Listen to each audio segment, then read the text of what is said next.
Welcome to Blizzard Fire. We hope this video helps fire up your solution.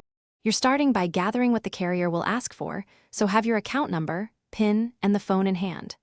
Once ready, back up any voicemails you need and export your greeting if you want to keep it.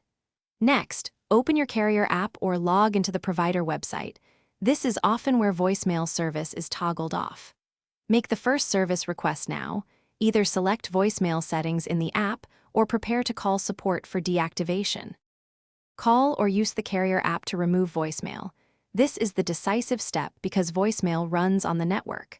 When you call, clearly say you want voicemail service deactivated and provide your account PIN. Insist on a confirmation number and expected timeline.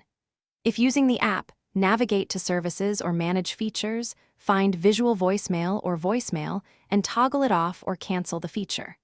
Once done, note any confirmation details, and hang up or close the app only after you see success. After the carrier confirms deactivation, verify immediately by calling your number from a separate phone and listening for any voicemail greeting. If the system still answers, don't wait.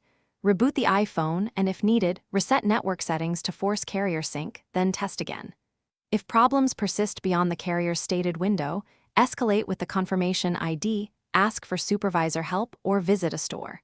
A key troubleshooting tip: keep the confirmation ID. Carriers use it to resolve lingering provisioning problems quickly.